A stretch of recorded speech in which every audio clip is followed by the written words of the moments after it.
नमस्कार साथियों, आप सबका पुनः स्वागत है श्रद्धा एस्ट्रो ज्योतिष में। आज हम लोग कवर करने वाले हैं कुंभ लगन की कुंडली में यदि बुध अष्टम भाव में आकर बैठे तो क्या फल होगा। हम ये भी कह सकते हैं कुंभ लगन की कुंडली में कन्या राशि का बुध किस प्रकार का फल देता है। इससे पहले हम लोग सूर्य, चंद्रमा और मंगल की कंप्लीट वीडियो रिकॉर्डिंग भृगु सरल पद्धति अनुसार चैनल में अपलोड कर चुके हैं। कोई भी व्यक्ति भृगु सरल पद्धति को आधार बनाकर ज्योतिष को सीखना चाहता है, हमारे चैनल को सब्सक्राइब कर सकता है। हम जल्दी ही 9 के 9 ग्रह सूर्य से लेकर राहु केतु तक उनके 12 अलग अलग लग्न की 12 अलग अलग राशियों में फल को अपलोड करने वाले हैं। इस अपलोडेशन को टाइमली पाने के लिए बेल आइकन दबाएं ताकि आपको सारा अपलोडेशन टाइमली मिल सके। आइए शुरुआत करते हैं आज की क्लास का। लग्न से अगर हम गिनते हैं एंटी क्लॉकवाइज तो ये पड़ता है अष्टम भाव, 8वां भाव। फिलहाल यहाँ पर कन्या राशि है जहाँ बुध स्वग्रही होकर बैठे हैं। तो अगर हम बात करते हैं अष्टम भाव की तो अष्टम भाव बताता है हमारे जीवन के गुप्त चीज़ों को, गुप्त ज्ञान को, गुप्त धन को। हम अपने जीवन की वो चीज़ें जो दूसरों से छिपाना चाहते हैं वो अष्टम भाव से देखी जाती हैं। ये हमारे एक्सटर्नल सेक्सुअल ऑर्गन को भी बताता है। कुछ यहाँ दिक्कत होगी तो हमारे सेक्सुअल ऑर्गन में भी दिक्कत दिखाई देगी।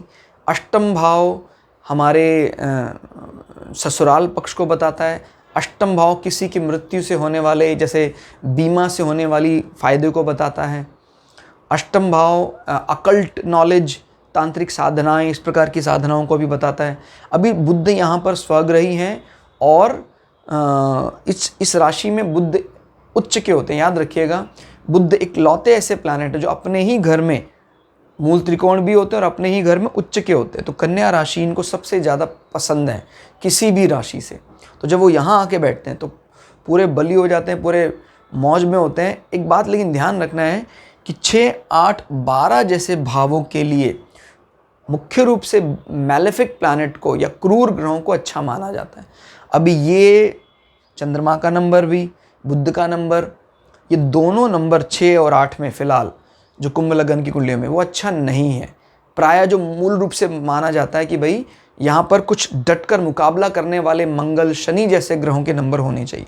जैसे यहाँ पर शनि का ये नंबर है 12 से निपटने के लिए, वो अच्छा है, मजबूती से शत्रुओं से निपटता है। बट यहाँ पर ये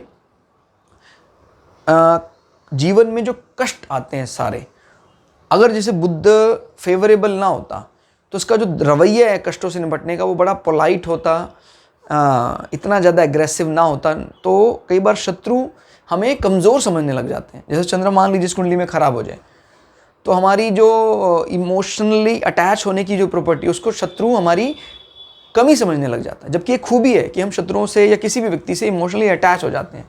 बजाय कि जंग या तलवार चलाने के हम अपने प्रेम से ही उनको बांधने का कार्य करते हैं, लेकिन शत्रु उसको हमारी कमज़ोरी मानने लग जाता है। तो इसी कारण से कहा गया है भाई 6, 8, 12 के लिए मैलेफिक प्रॉपर्टी होनी चाहिए या इन प्लैनेट के जो स्वामी है वो मैलेफिक के साथ संबंध बनाए अपने मित्रों के। जैसे मान लीजिए सूर्य एक मैलेफिक प्लैनेट है, तो अगर सूर्य बुध के साथ संबंध बना ले यहाँ पर तो बुध के पास ना सिर्फ अपनी सॉफ्टनेस होगी, सूर्य का क्रूर स्वभाव भी उसको मिल जाएगा। फिलहाल हम यहाँ पर इसके प्रभाव को जानते हैं। अकेले किस दृष्टि से देखेंगे तो बुध ने यहाँ बैठकर ये बात तय कर दी है कि इस व्यक्ति के जीवन में कष्ट पहली बात तो आएंगे नहीं वैसे, और कष्टों से पीड़ा नहीं है तो फिर बस कुछ नहीं है। ये व्यक्ति कष्ट चाहे जीवन में कितना भी कुछ भी रोग बाधाएं आए, रोग तो आपको इसी से देखना है, लेकिन उन रोगों को पीड़ा में कन्वर्ट करता है 8वां भाव। अब 8वां भाव तो स्वग्रही और बहुत मजबूत स्थिति में है तो लेगा ही नहीं उन पीड़ाओं को अपने जीवन में। क्लियर हो गया। बुध उच्च की स्थिति में बैठे हैं यहाँ पर, और बुध यहाँ पर बैठकर ना सिर्फ इस घर को साध रहे हैं, पंचम भाव को भी मजबूत करने का प्रयास कर रहे हैं। 1, 2, 3, 4। तो जब 5वें भाव का स्वामी अष्टम भाव में चला जाता है मजबूत स्थिति में, तो हम कह सकते हैं कि 5वें भाव यानी अपनी एजुकेशन इंटरेस्ट में ऐसे व्यक्तियों को जरूर 8वां भाव शामिल करना चाहिए। 8वां भाव इस प्रकार के बुद्ध का तो है ही, वो बुद्ध की बात तो करता ही है। बुद्ध का इंटेलिजेंट फेज, बुद्ध का रोमांटिक फेज। क्लियर हो गया। बुद्ध की प्रॉपर्टी में आपको छुपी हुई विद्याएं, इस प्रकार की बातें, ज्योतिषीय वो ज्ञान जो जीवन के उस प्रकार के छुपे बिंदुओं को उजागर करता है, ऐसी चीज़ों को अपने एजुकेशन में ज़रूर इन्वॉल्व करना चाहिए। इनफैक्ट वो करते भी हैं।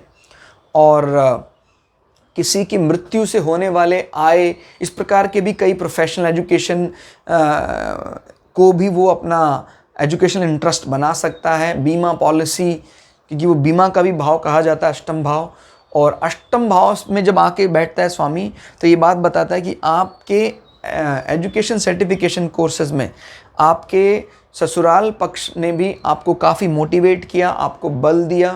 क्लियर, ये भी हो सकता है कोई एजुकेशन में आप आगे पढ़ाई करने के लिए एजुकेशन लोन या कुछ इस प्रकार की मदद के रूप में ससुराल पक्ष से अच्छी मदद लें। बुद्ध का स्वग्रही होकर मजबूत स्थिति में बैठना ये भी बताता है कि जिस भी जातक की कुंडली है उसका ससुराल पक्ष काफ़ी दमदार होगा, और वो यहाँ से ये ट्रांसफ़र कर रहा है, लेकिन वो नीच की दृष्टि है।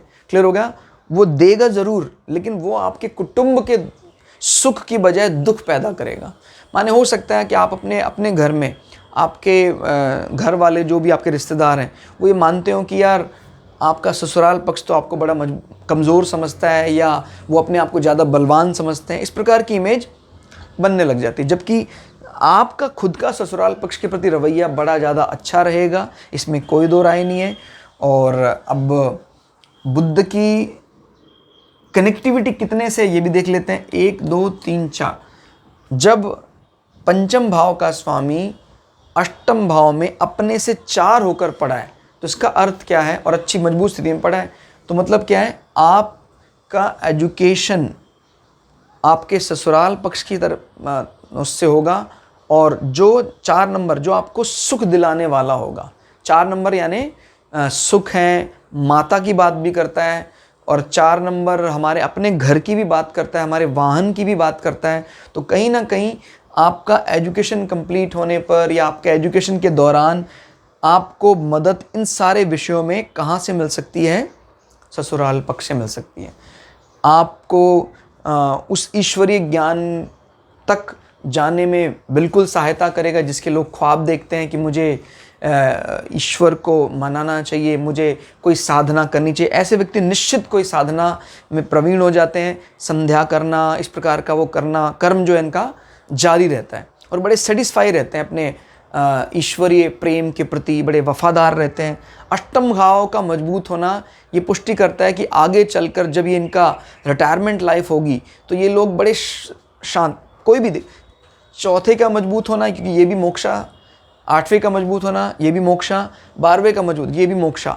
तो ये लोगों का जो आखिरी पड़ाव है ये भी सुखद बीतता है, क्योंकि समझ जाते हैं कि हमारा धरती में आने का क्या मकसद है। क्लियर हो गया? तो इस एस्पेक्ट को भी जरूर देखना आपको। तो दोस्तों आज की इस क्लास में इतना ही, मिलते हैं अगली क्लास में। तब तक के लिए जय श्री भृगु पराशरा, जय श्री शुक्राचार्य, नमस्कार।